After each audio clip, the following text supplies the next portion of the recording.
Any additions or deletions? None. All right, hearing none, then do we have a motion to adopt the agenda as presented?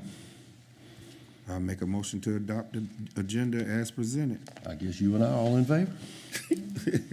All right, public comments. Mr. Mac Flores? That's all right.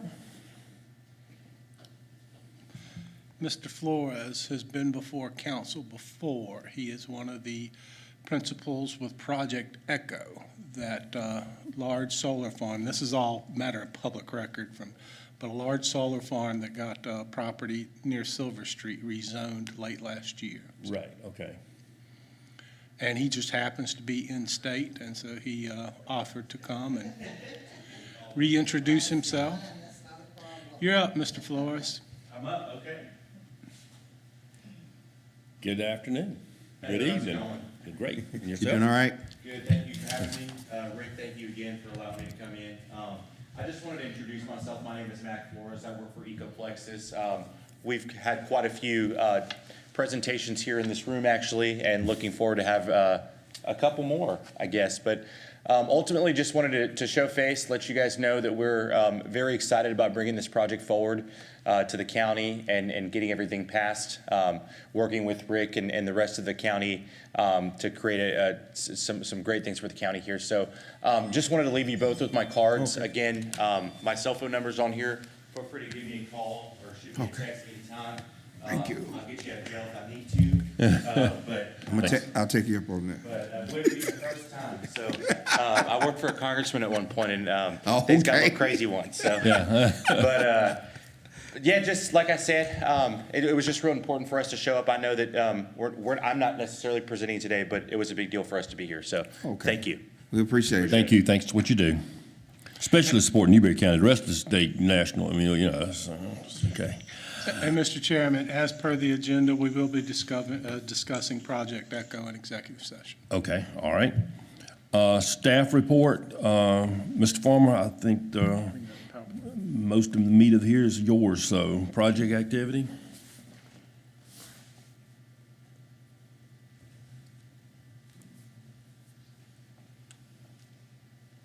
There we go. Well, I'll turn it back off. Yes, sir. Project activity remains high.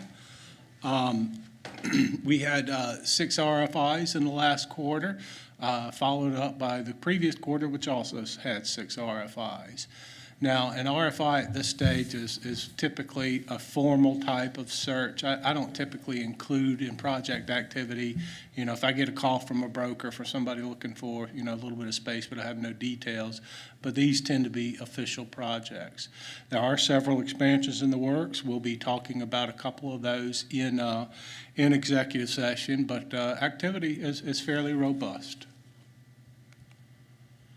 Update on the Mid-Carolina Commerce Park expansion. Of course, this is the road extension project in the original Mid-Carolina Commerce Park that commenced last summer. Construction continues. There have been some delays in the project, most notably weather, but some also materials. So the completion date is going to be pushed back a couple of months, and it'll probably be complete by late summer. This does open up about 8 new sites to development in the backside of Mid-Carolina Commerce Park. What you're seeing there in that largest picture is the skeleton of the bottomless culvert. That's actually, instead of building a bridge, that's actually a more cost-effective way to do it. However, having said that, it's still a very expensive proposition. So that continues. And of course, this is just a reminder of the extent of this road project. It starts on that red mark to the right and completes in the red mark to the left. This will not open up every site back there, but it'll get us much, much closer to it with a professional truck traffic quality road and bridge. Day Young construction continues in Mid-Carolina Commerce Park 2. The administrator and myself, the fire marshal, and the building official were on site last week where we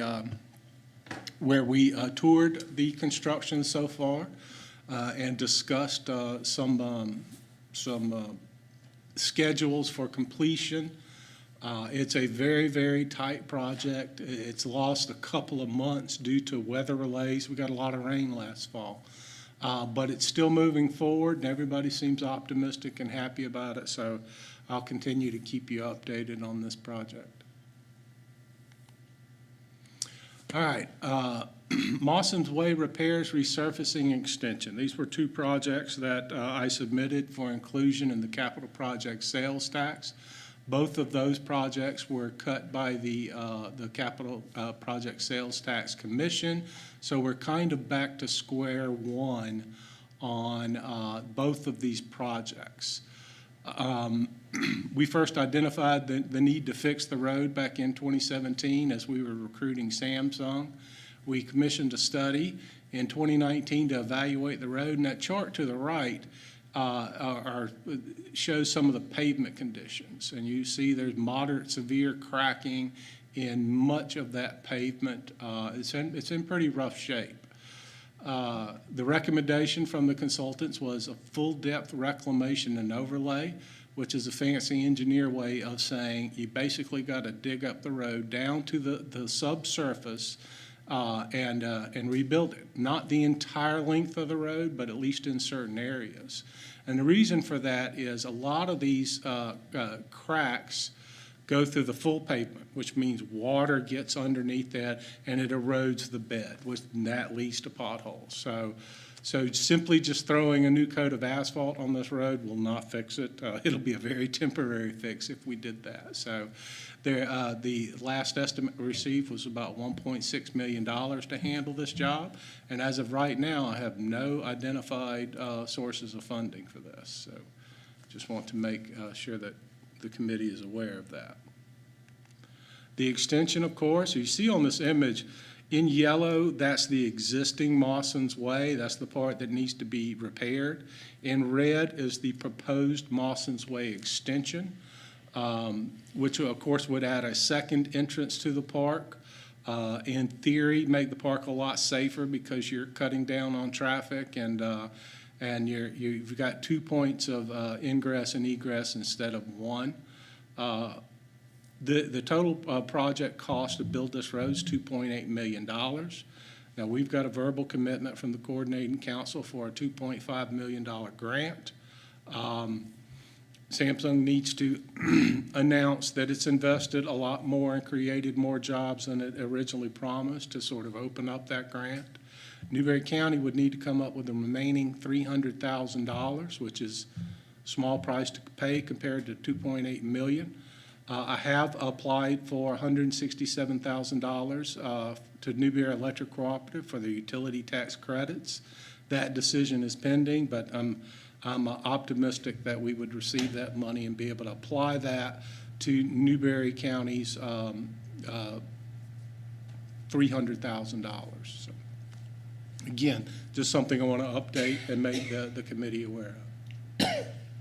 So that would mean we'd really only be on the hook for $235,000 roughly. Something, well, no, it'd be less than that. It'd be about $135,000. That's right, yeah. But that's not including the fixing of the resurfacing? No, that does not include the $1.6 million to fix the existing road. That existing road was, the first phase of construction was way back in like 94 or 95. And most of that road is, well, I don't know of any improvements that have happened to that road since the original construction. Considering all the construction traffic it had on it, it's held up well. Yes, sir. Yes, sir. Thanks, Rick. Prospect development, I'm now working full bore with the city of Newberry on the grocery recruitment front. I've had numerous meetings with the city over the last several weeks. We're now working on updating marketing materials to show new growth and jobs coming. We believe we can make a compelling case among grocers and real estate developers that Newberry County is a good bet. So we're going to revise those marketing materials before the next round of pitches. We do have a promising new lead from North Carolina that's developed retail in half the country, including many grocery store developments. We're going to hold off on meeting with him formally until we can update these marketing materials to show those new jobs and growth. One of the two key factors that grocers look at when they're deciding where to site grocery stores are incomes and residential growth, rooftops. We are making progress in both of those categories. We still may not be in the right range for some of these grocers, but we're making positive movement in both of those, and we think over time that we'll be able to appeal to more and more of those guys, and we'll keep pushing for those things. Also, on my website, I've asked the guys who built and host our website to make some recommendations for things I can, ways I can improve the website in the coming fiscal year without doing a complete overhaul, which would probably cost between $15,000 and $30,000. So hopefully I can get some good recommendations on way we can improve it in the meantime. Of course, you both know about the Economic Development Strategic Planning. Council accepted last Wednesday night a proposal in the amount of $52,615 from Creative Economic Development Strategies. That firm has been contacted and notified of their proposal has been accepted. We expect a meeting very shortly with the company to start laying the groundwork. And of course, there will be a lot of research and behind-the-scenes work in those first few weeks. We expect the total time frame from the time we start to the time they produce the report would be about 7 months, which means this would probably conclude somewhere around January of 2023. And so you have in front of you printed copies of all 24 applications that we received over the last several weeks. The Chairman Johnson also asked that I put together a spreadsheet with some key facts, and I'll be doing that in the morning and sending that to you then. But I was really pleased with the fact that we got 24 interested applicants for 10 seats in a matter of a few weeks. It really shows that a lot of folks believe that this is an important thing that we're doing, and they want to help. So very, very pleased with that. The Central SC invoice is in your packet. This is the quarterly payment of $18,000. Of course, we do this all the time, so at the appropriate time, I would request a vote from the committee to recommend approval and send this to the full council. Okay, what are your wishes? I make a motion that we send it to full council. Second, and all in favor? It's unanimous to move forward. Now, I'd like to make a request of the council, the committee and the council on how we handle these invoices in the past. In the past, there was one particular member of council who insisted that these invoices be paid quarterly, but before they could be paid, and that was always the plan, before they could be paid, it would have to come before the committee for approval and then go to the full council for approval. That basically means that council approves this 5 times instead of 1 time. As you know, when you approve the $72,000 for the annual payment to the Central SC Alliance, council has already weighed in and approved that expenditure. So there's 4 redundancies in this. So I would like to request that we dispense with the quarterly payments and the recommendations and let that approval of the budget suffice as approval by council for these payments. And that way the invoice could go straight to the administrator for payment on a quarterly basis. It just takes a lot of time. And to give you one example, we still have not paid the invoice that was dated January 1st, 2022. And that's a combination of the quarterly committee meetings And that approval, and then the report to the council, and then even after council approves it for payment, I still have to wait for the minutes to be transcribed and then approved at a subsequent meeting. So it just takes a long time to get these things paid. And so if there's no objection, I'd love to be able to simply submit these things to the administrator for payment on a quarterly basis without necessarily bringing it directly to the committee. Okay. Yeah, I said we approve it one time, approve it like for the budget, that we can go ahead and pay if everybody approves it. Yeah, I think it's a good thing because, I mean, it's not like, well, we ticked off with you this quarter, so we're not gonna. Yes, sir. I did discuss this with Mr. Inglesi to make sure he was on board with this. He agrees with me that there's a lot of redundancy here, and it just it's a very inefficient method. So he agreed to allow me to bring this to your attention and ask you. Now, I don't believe that there is need for any formal council action because I can't recall, and I'll check with Karen and Debbie to make sure that this is the case, but I don't believe there was ever any official policy that said that these quarterly payments have to be approved by the committee. I believe there was one member of the council who wanted that, and so we were like, okay, we'll just make that happen. That member of council is no longer on council. Yes. Thank you. I'd like to come back to the capital fund discussion. Mr. Inglesi asked me to put that on the agenda. And of course, he is not here. He had a speaking engagement at 6. He said he'd be here about 6:15, and I'm sure he's probably on his way over now. So I'd like to come back with that if that's appropriate. I've had a lot of recent existing industry contacts. Of course, my goal is to visit each industry, even if nothing's going on, at least once a year. But some of these industries, it's much more common, my visitation. And I'm working with a lot of guys out there. So as you can see, there's an extensive list of existing industry contacts in the last several months. Mr. Chairman, that exhausts my open session materials. At this time, I would request that we go into executive session to discuss projects as described on the agenda.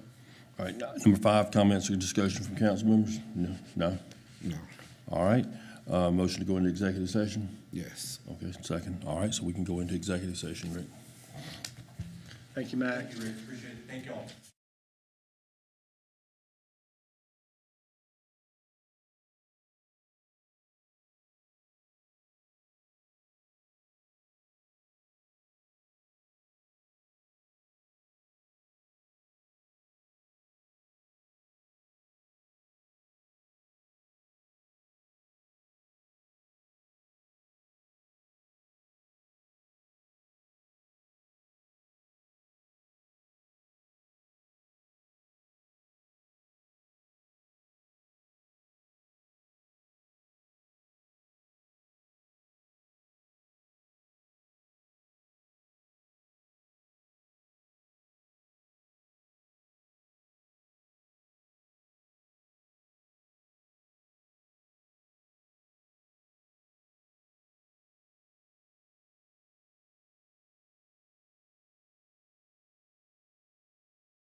Oh, okay.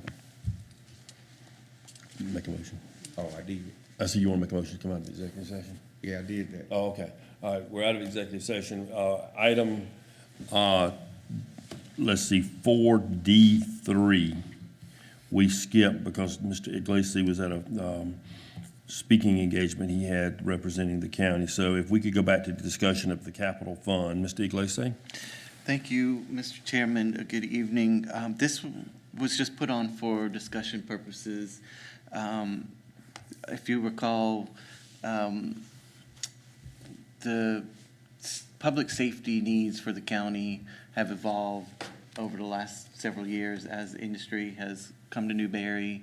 We've experienced a good deal of growth, and we haven't grown our public safety investment. We haven't grown our parks and rec investment, and our public works has been fairly stagnant as well. And we know that the industry and the job creation has a good impact on public safety. More calls for fire alarms, more accidents on our roads, more garbage at the transfer station, and more people looking for recreational opportunities. So you might recall in the budget process, I had pitched the idea of a special fund for parks and recreation and partially funding Parks and Rec from FILA fees. And that died, that didn't win favor with council. But there was a good discussion that came out of that. Yeah, how do we fund future capital equipment purchases in the future? And do we really want to rely on FILA fees for ongoing recurring operational expenses, which we're already doing, but do we want to continue down that path? So those discussion points led us to ask some questions of our economic development attorneys. And so we posed the question to them, if council wanted to direct funds specifically to public safety, for example, create a capital fund for purchasing fire trucks and ambulances and equipment that are constantly being updated and improved and need to continuously be purchased to stay up to date. And the response was a very positive one. The suggestion was that we create, that you have the option, that council has the option, when at the time a MCIP is created, or even later if you wanted to amend an industrial park agreement, to divert funds in any way that you want to. For example, if there was a new MCIP that was going to be created and an industry was going to invest in that park and create jobs there and put a building and make investments in the real estate and bring millions of dollars in equipment that will be taxed, that new revenue source can be diverted by council. For example, council can say, we want 50% of new revenue from this new park to go to capital purchases for public safety.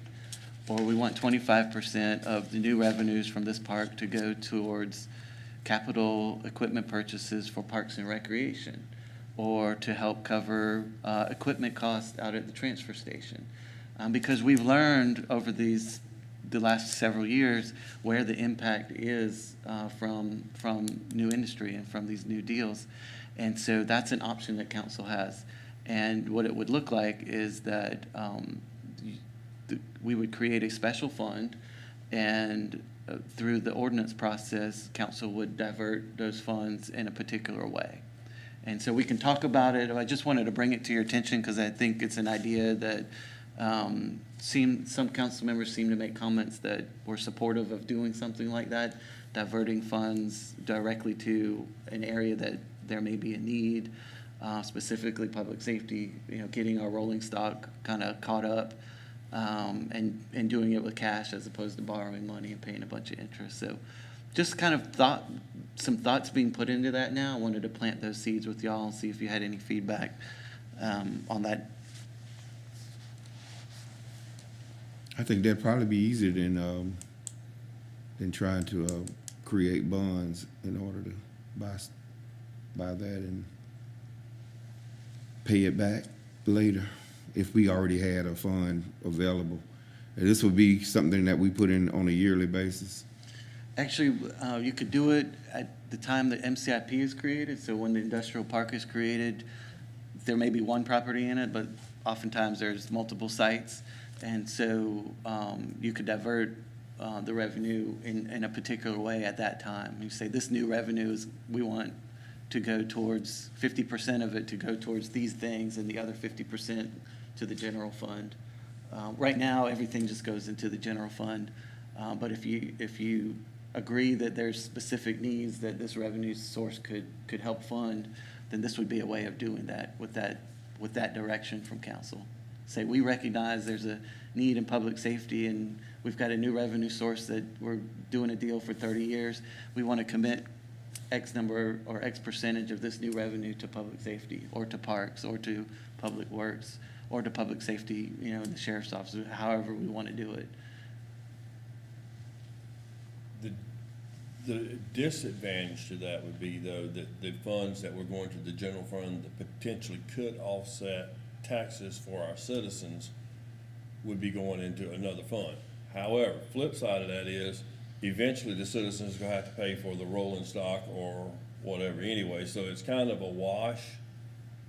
Am I correct? I think that's fair, and, I think at least one council member made the comment of relying on FILA fees for reoccurring operational expenses is something we learned a cautionary tale when Caterpillar left.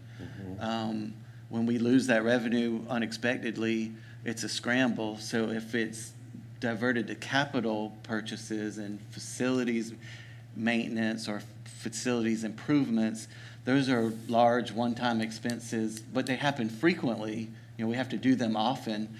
But if we missed a year or two of capital purchases because we lost a big industry unexpectedly, that's much better than laying off people because we were relying on those funds coming into the general fund for staff and for gas and for insurance and for, the cost of operations. So that's the benefit. It's a wash on the dollars because we got to get the dollars and we got to get the equipment. But the risk, I think it's a mitigation, a risk benefit, because we're not relying on it for operations, but we're diverting it to capital. And we save on the interest from not having to lease purchase large purchases.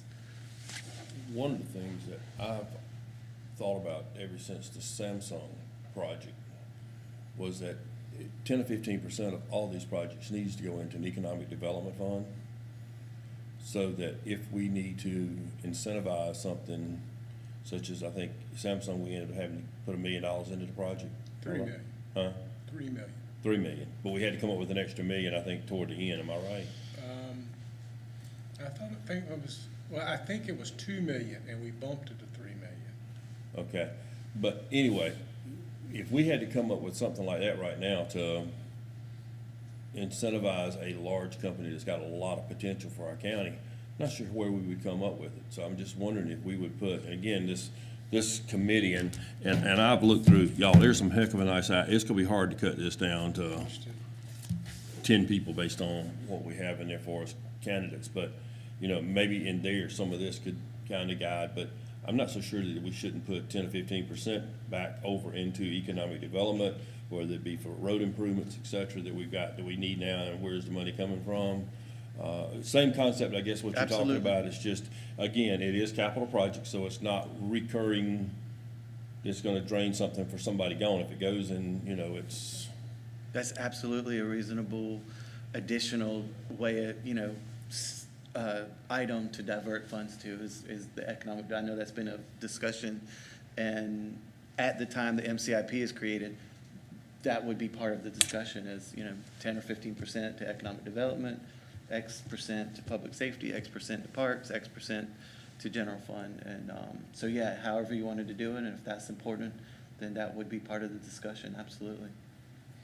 Well, just again, in conversation, and not sure legally, technically, I mean, if you wanted to do 50% and put it in there, group it for rescue, public safety, whatever, but with no more than X number of dollars or X% could be spent on, that would still protect it. But say if we caught it with rolling stock and we didn't need it, then it could be used for economic development. Does that make sense? Yeah, I don't know the technical stuff. We would work with council, but if you just wanted to say 50% is diverted to a special fund and it's capital, and it, within that fund, you can use it for public safety, economic development, parks, and public works. And then we have discretion every year how to spend it. And then council would have an opportunity to have a say in how it's spent. I mean, you have a say in it anyway, but particularly that fund. I would imagine that's a possible way of setting it up, where it's not so specific that it's gotta be, I like that, it gives you a lot more flexibility that way. I like the thought process. I don't like it for recurring costs, but I do like the thought of capital. And then, there again too, I think some of the bonds that we've gotten of recent years, 2.5% is almost like free money. But if the bond market continues to grow, then it'd be better to use your own money than to borrow money, if that makes. The lease agreements are at 5.5%, 6.5%. Yeah. And that's just gonna go up too, so, yeah. I mean, I definitely think it's reason for the thought process and following through with it. Well, we got probably 2 in the pipeline, so we'll be having those discussions with council and wanna make sure y'all are fully briefed on that sort of. It's just a thought at this point, but it seems that the messaging I'm getting is that might be the direction that we want to go. Thank you. That sounds good. Also wanted to mention, I talked to the sheriff, and he was talking about the, I guess, counties around us going up on their, the amount that they're paying the deputies. And he was saying that, he know if his deputies be in a surrounding county and they can make more money, they gonna go. So I didn't know if he had brought that up again about the possibility of the salaries going up again. Well, I It's think not in the the good, budget yet, but the comp class study is gonna take 4 short months, hopefully, and we'll have more information then about if it should go up, and if so, how much. I think that comp class will address that. We can't get on the back end of it, because, if we start losing good people, that's a tough world to recruit in right there. Right. But, I agree with you that the comp study will be a big bonus for us to have. Maybe, it may scare the heck out of us. Yes, sir. All right, anything else? No. Anything else from either of you? No, sir. Okay. Continue to appreciate y'all both being here. Thanks. With that being said, do we have a motion to adjourn? So move. Second, we are adjourned. Thank you. Thank you, Mr. Chairman. Mr. Reader.